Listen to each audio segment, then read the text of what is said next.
Hello everyone and welcome back to Let's Play Pokemon SoulSilver. In the last part we got to the Elite Four, and now we continue on through them.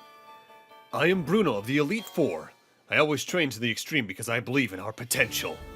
That is how we became strong. Can you withstand our power? I see no fear in you. You look determined. Perfect for battle. Ready, Kyle? You will bow down to our overwhelming power. Hua!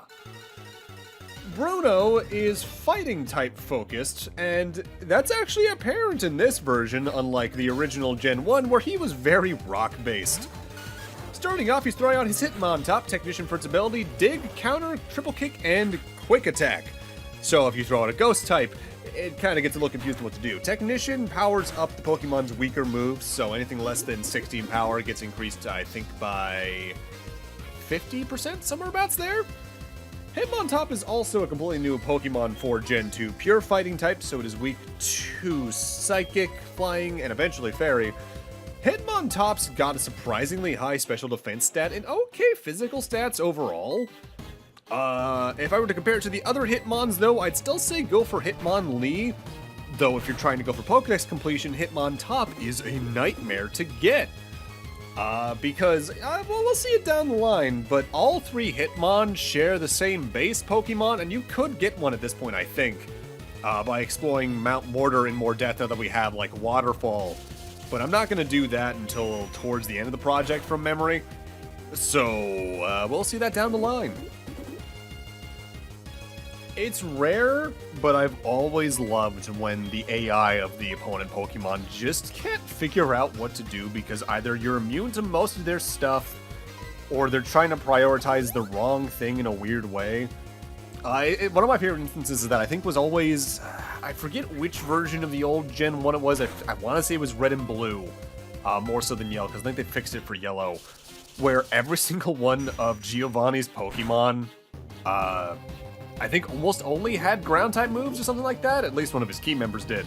So you can just go grab a Pidgey in, like, Route 1 and not worry about anything with that Pokemon. Until it starts using Struggle, in which case, you're probably in a little bit of danger. Thankfully, in the years since, they've definitely learned about that and have tried to make it less common. Usually Pokemon will have one move that'll affect the type that's super effective against them and things like that. Next up, Bruno is sending out his Hitmonlee. Reckless for its ability, which powers up any of the moves that have recoil that it could use. It doesn't increase the recoil damage it can take, but it just powers up the move, period. Blaze Kick, High Jump Kick, Focus Energy, and Swagger. High Jump Kick's interesting. It's a very high power move that gets even better in later gens by boosting its power to, I think it's currently like 130. But if you miss, you'll crash on the ground and take 1/8 of the damage it would have dealt to yourself. So depending on use, you might accidentally one-shot yourself with that, depending on what's going on there. With that said, it's a Hitmonlee, very good physical attacker, but if you're quick with your own attacks, you'll probably take care of it no problem. Especially if burns happen at 10% chance. Blaze Kick is another move you might have to watch out for, because while it's not the most accurate, decent power, and it has, I think, about the same critical hit ratio as Slash, so higher than usual. Next up, he's sending out his Onix. Sturdy for its ability, so you can't one-shot it. Sandstorm, Dragon Breath, Rock Slide, and Earthquake. The latter half of Bruno's team is definitely the more dangerous, as it has a lot of pretty good type variety in it. Dragon Breath in particular can be kind of devastating if you're running like Dragonite at this point, if you decided to level up the Dratini that you got from Dragon's Den earlier in the game. With that said, Rock Ground type, a good water type move will take care of that pretty easily. Next up, he's throwing out his Hitmonchan. Iron Fist for its ability, Thunder Punch, Ice Punch, Fire Punch, and Bullet Punch, taking advantage of that physical special split to a decent effect. Iron Fist boosts the powers of those moves even further. I want to say like 20% power boost, maybe 30. So this Pokemon can be dangerous if you have it stay around long enough. Additionally, having moves like Ice Punch means that it can counter a lot of the types that are weak against, or strong against it, rather. As it tried to there. With that said, a good flying type move probably will take care of a Hitmonchan pretty quickly, as they're not exactly the tankiest of Pokemon. What can be annoying though is the final Pokemon on Bruno's team. The final Pokemon he has is a Machamp, final stage of the Machop line that evolves from Machoke when traded. Pure fighting type, so it's weak against Flying and Psychic in this gen. It has the ability No Guard. No Guard means that any moves involved in interaction with this Pokemon will never miss, moves used against it or from it. That even includes if the Pokemon is, say, in the middle of using Dig or Fly. It's got Revenge, Cross Chop, Rock Slide, and Foresight. Revenge does double damage that it would normally if it has taken damage that turn. Cross Chop just has a high crit hit ratio. Rock Slide can cause Pokemon to flinch, which really sucks when you use No Guard with it, so I could just get prevented from using Fly on the second turn, period. Foresight's the oddball to have here, barring the use of abilities that prevent other abilities from taking effect, like Mold Breaker, I guess, because that removes evasiveness and accuracies from interactions with the target Pokemon. This Machamp can be a nightmare. Frankly, I'd say out of the Elite Four, this is probably the hardest individual Pokemon because that moveset partnered with that ability is genuinely threatening. If you want to get a Machamp, though, I really can recommend it, barring having to trade for it, because while it's not super defensive, this is a fantastic physical attacker that has a pretty good learn set, especially now through TM, thanks to the elemental punches now being physical moves. I'd argue this is still one of the best fighting types today. Biggest problem with it is, depending on who you are, you might want dual types on Pokemon instead of mono types, so you might go for something that's like fire fighting, or what's another fighting type, subtype I can think of? Fighting Poison, I think, was one of them. Dark Fighting? Steel? I'd argue that, in my case, I prefer dual type Pokemon, even if they take less advantage of same type attack bonus. But I prefer just having multiple types for attack stuff, period. Even if defensively, sometimes they're a little worse. A lot worse, even in some cases, depending on the typing. I'm looking at you, Rock Ground. Kinda interesting, though, that of all the Elite Four members to keep from Gen 1, they only kept Bruno. Yeah, we've seen Lance here and there, but Agatha and Lorelei are just completely absent. I always found that a little weird. Like, I get wanting to, say, change up the types because now there's more common, less common types. Because in Gen 1, the reason the Elite Four were who they were is because those were the least common types in the Kanto Pokedex. Because there was only, I think, 1 or 2 ice lines, the 1 ghost line, and it was all poison subtypes. Hence why Agatha was also kind of a poison type trainer. Like 1 or 2 3 lines of fighting, because the Machop and Hitmons. And only the 1 dragon type line.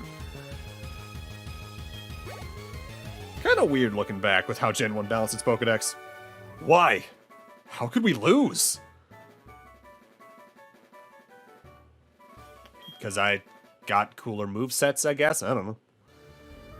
Having lost, I have no right to say anything. Go face your next challenge. Well, thank you for being straight to the point. And now for the final Elite Four member, I recommend again healing and saving, as you should before every single one of these. I'm Karen, the Elite Four. You're Kyle? How amusing. I love Dark-type Pokemon. I'm known for my overpowering tactics.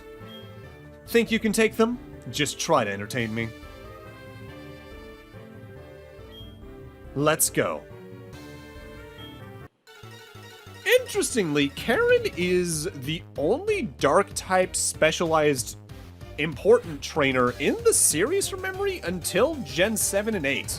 Gen 8 had the first actual Dark-type gym leader, and Gen 7 had Nanu, which is a little different in situation. Unless I'm forgetting one from, like, the GameCube games, but I don't think I am.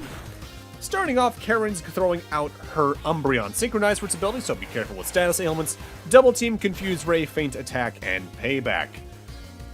Overall, fighting-type moves are going to be of pretty good use here, but you're also going to want some variance on your typing. A bit weird, though, there's no Dark types on her team that you couldn't have seen by this point. And I guess it's just because there's only so many Dark types in the original Gen 2 to begin with. It's like the entire reason her as an Elite Four member and Jasmine as a gym leader exists is because they were showing off new Pokemon types at the time. It's just a little weird that it's focused like this.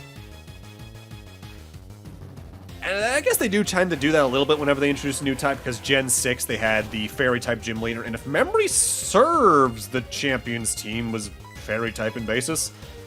I think it's been a little bit since I played Gen 6 at this point, honestly. It's weird. That's definitely the Pokemon game I beat the fastest, because I beat that, I think, within, like, 27 hours of release, because I got that at a midnight release, played for, like, 3 hours before going to sleep that night, and then just marathoned it over that. I think it was a weekend. If it wasn't, I went to school and then finished it like that very day. But a lot of that game does not stick with me as much anymore. Admittedly, partially because we're coming up on 10 years since that was released, which is weird to think about. We've had the Fairy type for almost a decade. That's just wild to me. And yet, that means it's also been a decade since the last evolution. What the hell? Next up, though, Karen is sending out her Murkrow. Super Luck for its ability, Sucker Punch, Feint Attack, Pluck, and Whirlwind. Kinda weird they don't go for any moves that are super good with critical hits on top of that with the Super Luck ability set, but oh well. I also remember when I first played the game, I was very confused that she had a Murkrow and not a Honchkrow. I mean the game, I mean Heart Gold, Soul Silver, but for some reason, when I was younger, it didn't really appear to me at first that they were just using the original Pokemon sets for all of the Johto stuff. Because I was like, man, where's all my Gen 4 evolutions in the wild? I mean, come on. Why aren't people using their Honchkrows and their Magnezones and their Electivires? It's because they wanted to be faithful, entirely. Next up, she's sending out her Vileplume. Chlorophyll for its ability, Stun Spore, Petal Dance, Moonlight, and Acid. Moonlight's, kinda weird move. I always associate it with a Fairy-type move because it becomes that in Gen 6. Moonlight restores the user's HP based on, I believe, the weather in battle. I think it restores half their HP during nothing. During sunlight, it's like 2/3, and other weather, it's 1/4.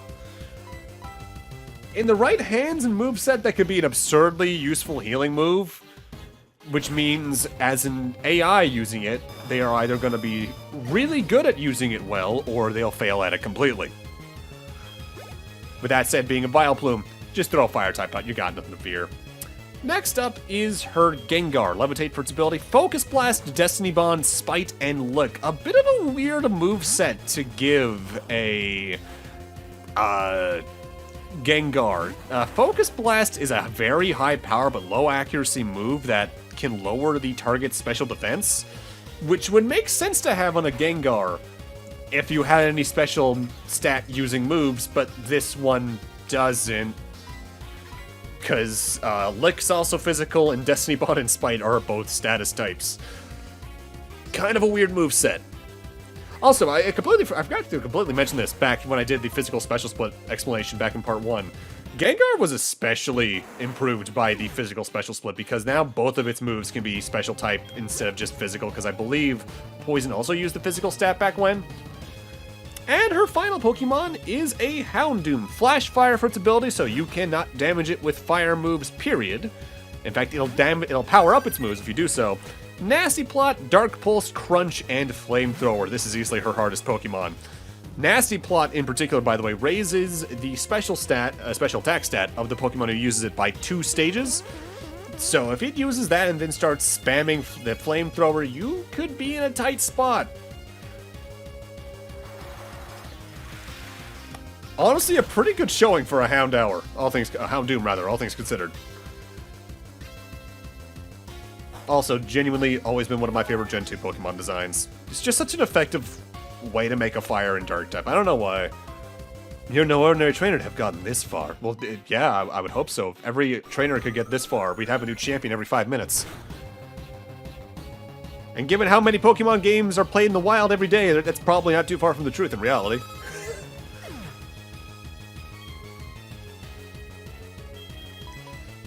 Terran, in the right circumstance, especially if you were very focused on certain typings, can be easily the hardest out of the Elite Four, barring Will. As, from memory, I think her lineup's the only type that has an outright immunity? Because she's completely immune to Psychic type in basically every single step, barring subtype stuff. They just don't really take good advantage of it. In fact, now that I think about it, every single one of the Elite Four in this game interact with each other in unique ways, because Dark's immune to Psychic, but weak to fighting. Psychic's super effective against poison and fighting, but not very effective against Dark, as I just said. Huh, I never really thought about that. Cool.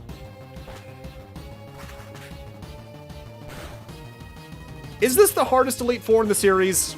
No. I'd say that's probably overall either Gen 4 or 5s, honestly. But the levels can surprise you if you're a little underleveled for this. Well, aren't you good? I like that in a trainer.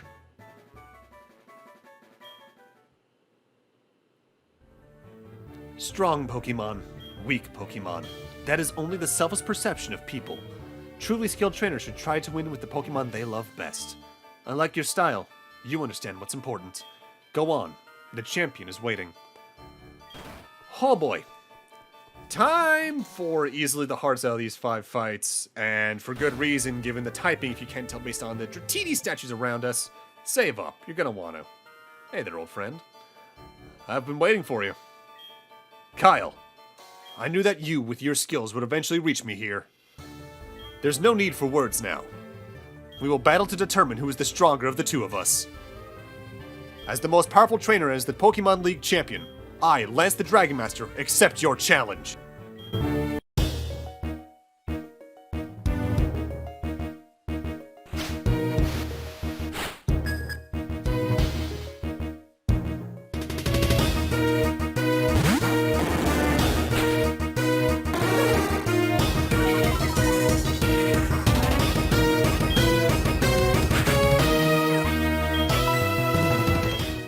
Kinda surprised how few battle themes in Pokemon actually start with the classic Pokemon start. There's only really like 2 or 3 at this point. Starting off, Lance throws out his Gyarados. Intimidate for its ability, Waterfall, Dragon Pulse, Ice Fang, and Flail. Easily the easiest member of his team and also the lowest level. Being Water Flying type though, just throw out a Thunder attack. You'll probably take it out pretty quickly.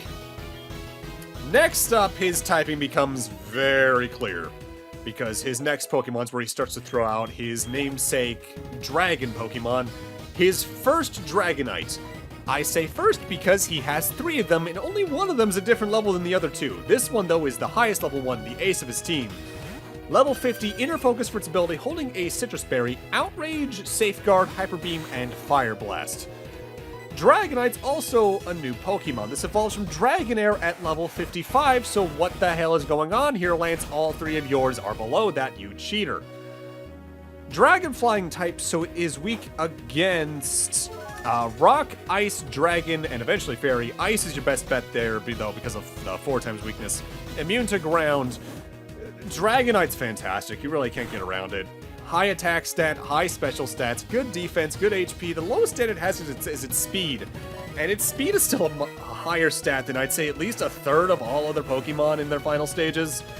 So it's worth using. The biggest problem is if you got that Dratini from the Dragon's Den, you're probably, without extreme grinding, not going to have it at this point at a Dragonite stage. So using it as your ace here could be a little troublesome. Thankfully, Outrage, as powerful as it is, causes a confusion status ailment, so we have a bet around to get with here. Lance is the main reason I recommended going to your mid-40s to start with the Elite Four. 45, 46, somewhere around there, because by this point then, you'd probably be around 47, 48 across your team, and that is a much more appropriate level, I'd say, for this battle. I think back in my old LP, I want to say I went to level 50 for this. Which, for the Elite Four, is a little bit overkill. For Lance, though, is probably about right, honestly. Lance isn't the hardest champion, but he can definitely be a bit of a wake-up call. hardest champion overall, if we're counting real champions and not, like, sudden final bosses in the case of a single game in the series. The obvious one from Gen 4 comes to mind, because her team is just genuinely incredibly laid out. Not for nothing, Leon's team in Sword and Shield, especially with the level jump, and how they lay out his types and moves and abilities with the Dynamax stuff, can be a genuinely challenging battle, at least if you don't overlevel by that point, which is decently easy to do if you go for a lot of catching early on. Gen 7's champion could be a bit of a tough battle, but that's also a very different champion battle than most for very different circumstances, even depending if you're playing Sun and Moon versus Ultra Sun and Moon. This fight alone is the main reason I stocked up on as many revives as I did, because I knew with my levels I'd probably be going in with a little bit of a handicap. Especially considering I have a single team member here still below 100 HP. Again, Haunter's HP stat, not exactly the greatest, and it's not exactly the best defensively either. Oh, why'd you have to snap out of confusion then? No! Suffice it to say, Lance earns this battle theme being as intense as it is. One of my favorite champion themes. Not that there's really bad champion themes. Like, I guess maybe I'm not the biggest fan sometimes, depending on my mood of the day, on like the Gen 1-2 original chiptune sound fonts, so I'll prefer those remixes. The only one I'm not a very big fan of is the original Game Boy Advance version of the Gen 3 one, but Omega Ruby Alpha Sapphire really hyped that one up a good bit. Gen 5's is good, Gen 6's is one I don't remember much, but I remember liking it. Gen 7's is really good, both of them. And Gen 8's champion theme is really good. We'll see about Gen 9. Next up, Lance is sending out the last new Pokemon we're seeing during the main campaign, sort of. Aerodactyl, pressure for its ability, Rock Slide, Aerial Ace, Crunch, and Thunderfang. Aerodactyl themselves, you could technically find the seed of one of these by rock smashing rocks over in the Ruins of Alph. But it is a rock-flying fossil Pokemon, meaning you can't get it for a long while.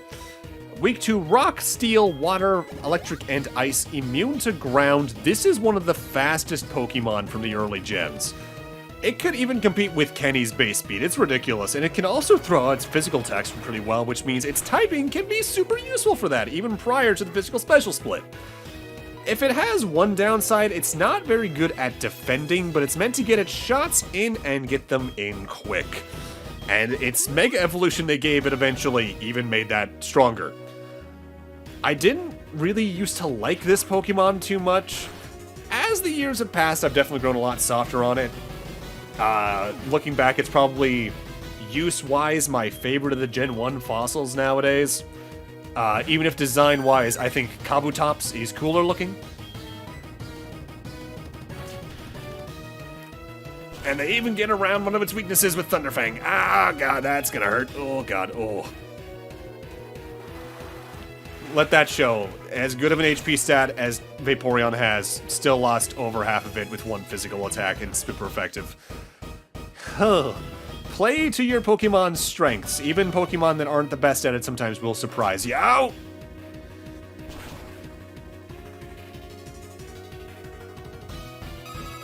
Again, I recommend being a little higher level. I'm being cocky, because I know I can do it, with the items I have. On that note, very glad that, from memory, they never really made items a part of the anime, outside of, like, out of battle to heal.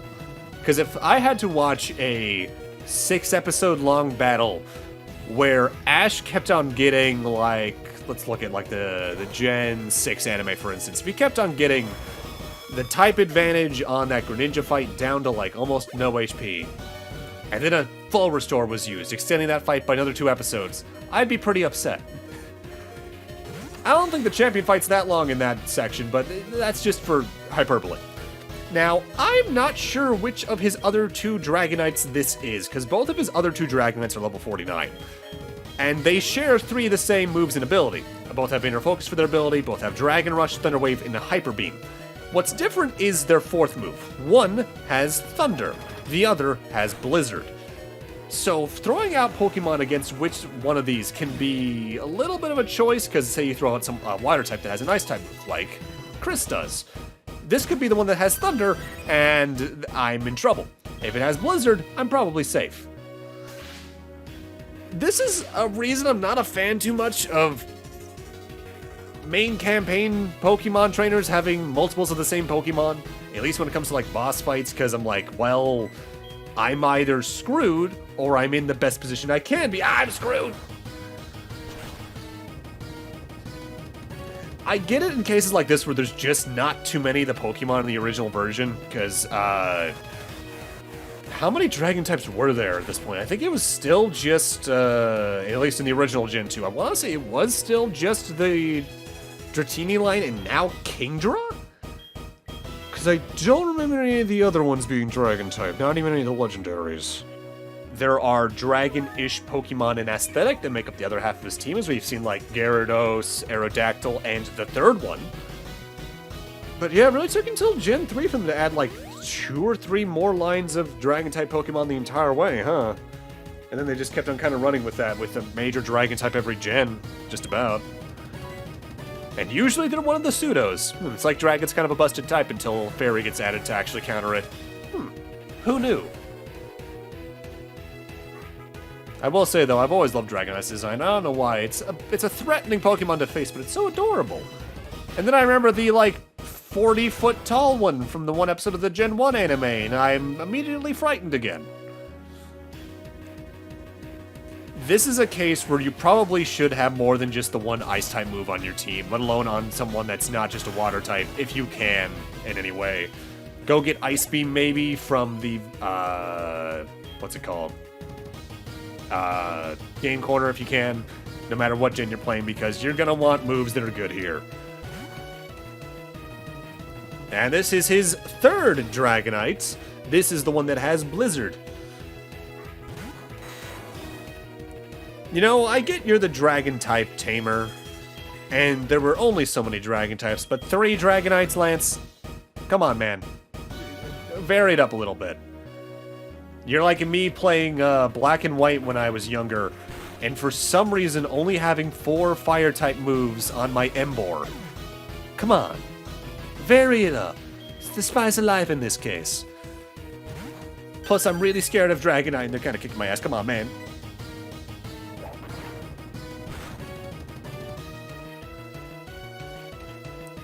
Dragon Rush isn't even super effective, and it's still ridiculously powerful.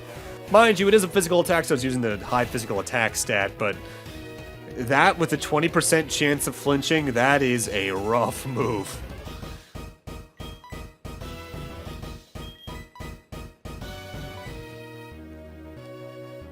This is probably the closest you'll overall see me do to doing some form of stall tactics throughout the LP. Because at my levels, it's the best thing I can do against a lot of the moves that the Dragonites have, on top of full restores, also stalling out my side of things. This fight's hard. There's no buts about it unless you're, like, doing an obtuse amount of grinding and getting up to, like, level 60. Which I know some people have done. In fact, I know 2 people who have done it themselves. Maybe 3, actually. With that said, the final Pokemon in the way of us getting the championship belt in our own way is a Charizard, the original Gen 1 Fire Starter. Evolves from Charmeleon level 36, Fire Flying type.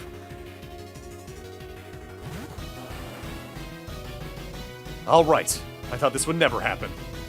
His Charizard's got Blaze for its ability, so it does more damage with Fire-type moves at 1/3 or less HP. Air Slash, Fire Fang, Dragon Claw, and Shadow Claw. Charizard itself, though, Fire Flying, so it is weak against, what is that, Rock, Water, and Electric, I think, immune to Ground. Rock being a 4x weakness. Charizard is fantastic. High special attack, high speed. It's very similar overall to Typhlosion would be here in Johto, stat-wise. Good defenses, good attack, good HP. It's, again, there's no real bad starters. Specialization, though, it's almost identical to what Typhlosion becomes. Is it technically better in some ways because of the subtype? Yes, but also, for Fire-type moves, it's technically a little worse. But good move choice. good item use, and you should hopefully get through Lance, no problem, or at least with minimal problem. It's over. But it's an odd feeling. I'm not angry that I lost. In fact, I feel happy. Happy that I've witnessed the rise of a great new champion. And a whopping 20k thanks to the amulet coin. God damn. Whew. You have truly become powerful, Kyle. Your Pokemon have responded to your strong and upstanding nature. As a trainer, you will continue to grow strong with your Pokemon. What? Oh, you? Oh no, it's all over. Professor Oak, if you weren't so slow. Ah, Kyle. It's been a long while. You certainly look more impressive. Your conquest of the League is just fantastic. Your dedication, trust, and love for your Pokemon made this happen. Your Pokemon were outstanding, too. Because they believed in you as a trainer, they persevered. Congratulations, Kyle. Let's interview the brand new champion. This is getting to be a bit too noisy. Kyle, could you come with me? Oh, wait, we haven't done the interview! Ha! Comedy.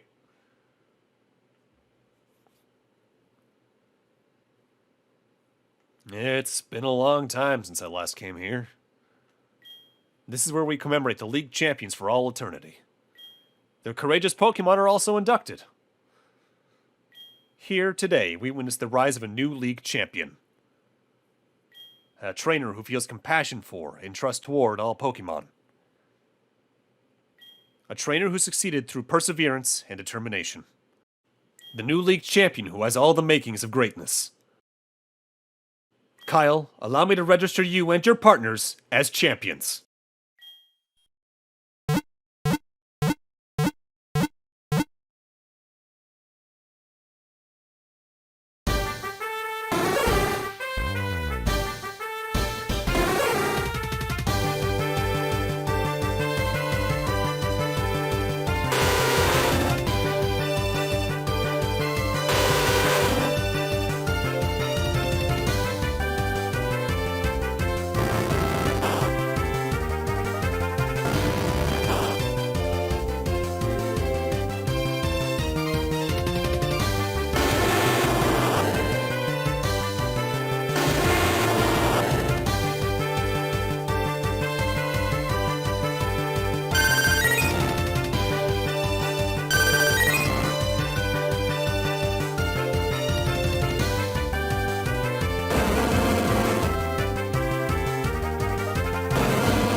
I love this credits theme.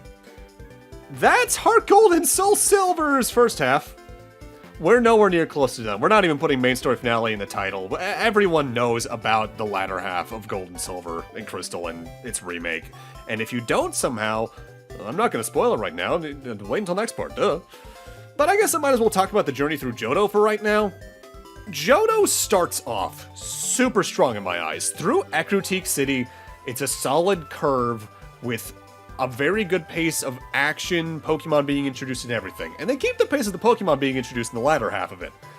But after Ecruteak, I find the game falls apart more so in Gold, Silver, Crystal than Heart Gold, Soul Silver, because of a similar problem I have with Fire Red, Leaf Green in the original Generation 1. Because they give you a choice of going over to 2 or 3 different gyms at once, they have to accommodate that potential level curve. So Pokemon are kind of samey in levels for a little bit there outside of the gyms. And the gyms are where Heart Gold, Soul Silver changed levels up the most for that. Like, Price got a few level Pokemon boosts, as did Jasmine, I believe. And because of that, you just get a real sudden wall of Pokemon level boosts for Claire's gym and even the Elite Four on, in a way that just doesn't exactly feel good. This is why I'm very much more a fan of, as I mentioned back in Fire Red Leaf Green, Gen 5 Beyond's more linear structure for the main story, because it allows for a much more consistent level curve that feels satisfying to get through. The structure of Johto just falls apart for me. And it's a shame too, because I really do love that first half. With that said, I do appreciate a lot of what Johto did for the series moving forward by introducing some just mechanics here and there. And to say that Gen 2 period is an influential game on the rest of the series is a heavy understatement, thanks to it adding the Dark and Steel types. But the fact we're not even done, we still got a whole lot to go. Genuinely, if I had to estimate, this could easily be upwards of 45, 50 parts long with how much we got left to go here. I did laugh, though, last night, because I was looking stuff up to compare between this and the Fire Red LP thus far. I finished Fire Red's main story on part 21 as well. If you can even count the ending of this as main story, I technically don't. And just sometimes things line up in a way that's beautiful, you know? But yeah, we are nowhere near done. If you, for some reason, are going to stop watching here, hey, more power to you, and I hope you have a great night. But for those of you who want to see the rest of it, we're going to start that up tomorrow, / whenever the next video gets uploaded. Thank you guys for watching, have a great night, take care, and I'll see you guys for the start of a whole new journey. See you guys then.